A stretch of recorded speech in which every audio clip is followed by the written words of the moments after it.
guys. Well, Ghost just got sworn in over at Albany, so congratulations to her. Thank you. Wave at the people. And we decided to make another impromptu video on a rather important historical subject that would, to a great extent, explain a lot of American politics today, but not everything in one video.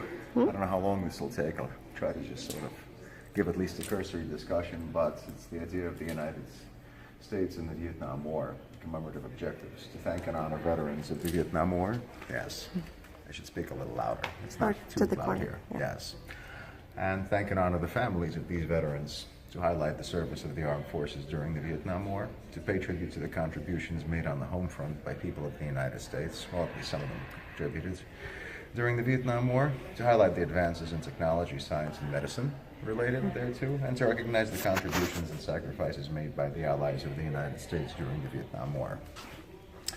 The historic timeline here actually starts back right after World War II, when Ho Chi Minh, the Vietnamese nationalist, who admired the works of Marx and wanted to establish a socialist state. And his country issues a Declaration of Independence, borrowing language from the U.S. Declaration, and stating, "We members of the provisional government representing the whole Vietnamese people declare that now and we break off all relations of a colonial character with France," and yada yada. So a lot of the formations, two wars that happened after World War II, started already right after the end. 1950, People's Republic of China formally recognized Ho Chi Minh's Democratic Republic of Vietnam. In February of that same year, President Truman signed NSC 64, a memorandum that recommended that all practical measures be taken to check further communist expansion in Southeast Asia.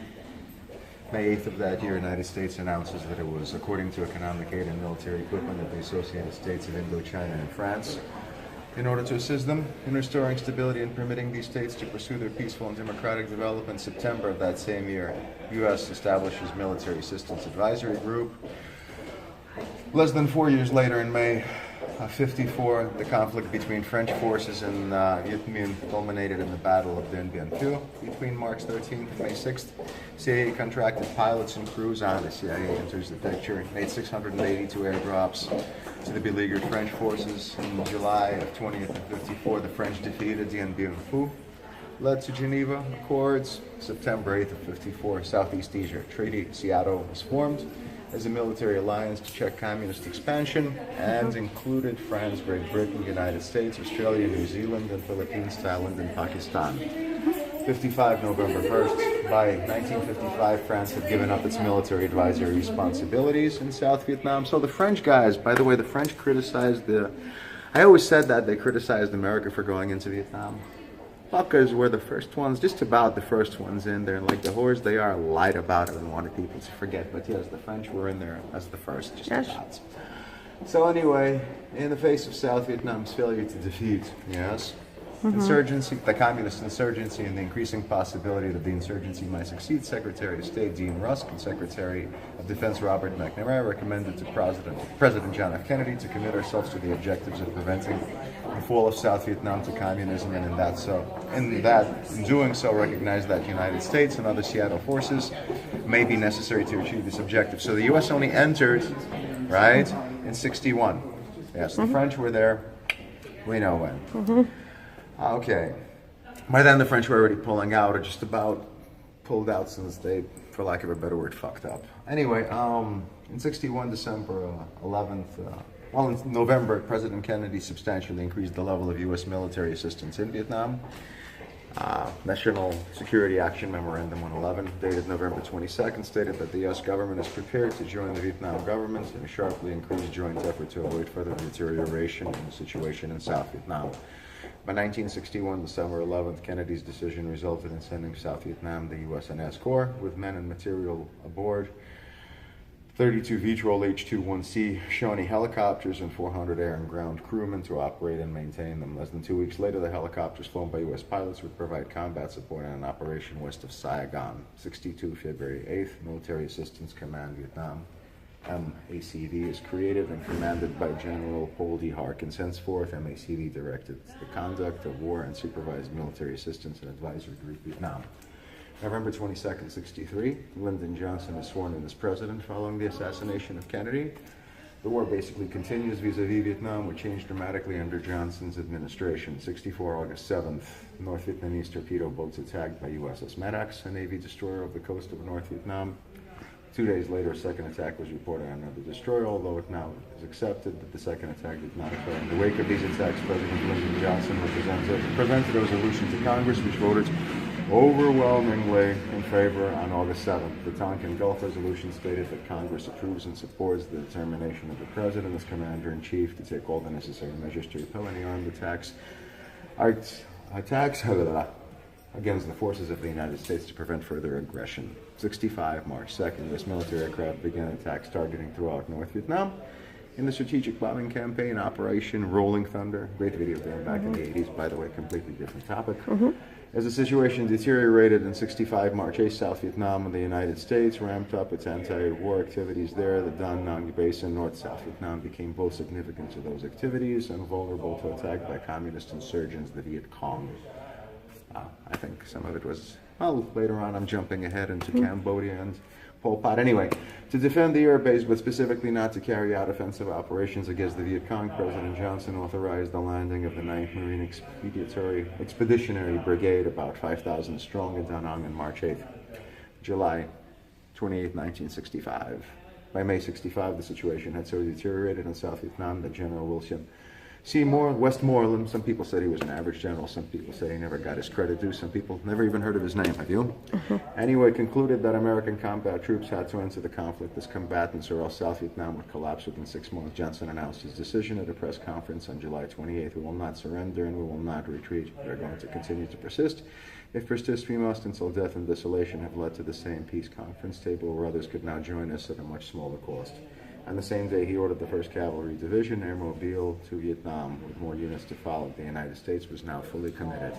And so the 60s had a very glorious start to the end of the war, which didn't really happen, I believe, until 8 years later. Yep. Right now, here we have the statistics of the Vietnam War. You can agree with them, disagree with them, care or not, but they should be seen. The average U.S. infantryman in Vietnam saw about 240 days of combat in 1 year. It says, thanks to the mobility of the helicopter, in comparison, the average infantry in the South Pacific during World War II saw only 40 days of combat in 4 years. The U.S. forces sent to Vietnam were the highest educated of all previously deployed armies. 79 had at least a high school degree prior to entering military service, so the education of the soldiers was higher. U.S. Armed Forces total of war, 55 to 75. Yeah, the French, I said, were there, far ahead of the U.S. But killed, okay, 2,566 Navy, 2,586 Air Force, 14,844 Marines, 38,224 Army, 26 Merchant Marines, and 7 Coast Guard. Even the Coast Guard was there. Wounded, the total number of U.S. Armed Forces non-mortally wounded in Vietnam was 153,363. Of these, 96,802 were Army, 51,392 Marines, 931 Air Force, 4,178 Navy, 60 Coast Guard. So 60 Coast Guard were wounded, and I don't know if I said the total killed were 58,253. This is the U.S. troop strength by year end, 55 to 73. As you see, it really doesn't start to escalate at all until about, well, the first shove occurs sort of in 61. It goes up a bit in 64, but the radical escalation happens in mid-1965. Went up radically in the middle of 66, 67, 68 was the peak. Then it fell a little bit to its previous level, even a little bit below the level in mid-67, mid-69. By mid-70, it was at the level it was at in the beginning of 66. It drastically fell in the middle of 71, 72, and ebbed in 73. This is the, right here, 73, 2,460. 646 U.S. military personnel were considered PO'd MIA. In Southeast Asia, 1,971 were in Vietnam, 575 in Laos, 90 in Cambodia, and 10 in China. As of 2010, 1,698 are still unaccounted for. The peak strength of Allied armed forces during the Vietnam War. Australia actually was there, 7,672, New Zealand 552, Philippines 2,061, Republic of Korea over 50,000, 50,003, South Vietnamese 1,048,000, Thailand, yes, they too got involved, 11,586, and the United States at over 500,000, 543,482. Can I add something? Yes, basically they say war brings out the best and worst in humanity. Inevitably there seems to be more of the worst, but whether you like it, don't like it, agree with it or not, I suppose the initial purpose of war was to assert yourself over the enemy. Eventually... Can I add something? Yes. I would like to add you. Yes. One thing I would like to mention, that Vietnam is always called a police action, and that is not true, because where they were saying that he went to Congress and Congress approved, this proves the support of the determination of the president and the commander, that means that Vietnam, no matter what anybody says... It was not a police action, sure. It was a lot more than a police action, of course. No. But it was an actual declared war. Of course. It went to Congress. You know, and to have a declaration of war, you have to have congressional approval, which had happened. So most people don't know that because it's always called this police action, and it just wasn't. It was euphemized as a police action. A lot of people were complaining about that in the 60s, yes. Yes, it's not. So that's what I wanted to add and point out, that this was an actual war, and people need to realize that. Oh, no, I think people do. No, most people still call it a police action. Okay. So basically, do you want to say anything in retrospect to our viewers?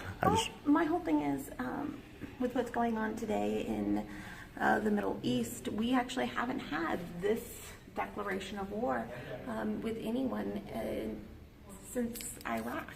And without that, that limits what we can do as a country there. And our input is determined by treaties with other countries and with the United Nations. So, yes. We have actually more authority and freedom in Vietnam than we do currently. Yes. What I wanted to say was, oh, you finished? Do you want to add something else? No, that's it. What I wanted to say was, if possible, that we had gone from the original purpose of war back in the days of asserting yourself over the enemy to creating nationalism, to a way of laundering money, basically paying for both sides, and politicians and their practices have taken away war, not one, but two, debatably even three phases, from its original intent, asserting yourself over the enemy. Today you sometimes no longer even know who they might be when both sides of a war get financed. And, well, as they say, young men are dying regardless, while old men fat and places high up are getting larger every day. So basically that's it. Yes. Gosh. Write your comments of what you think. Hopefully the history was somewhat informative, and as I said, war brings out the best and worst in humanity. Inevitably there's more of the worst. Yes. Who's to say? For many people, it's business as usual.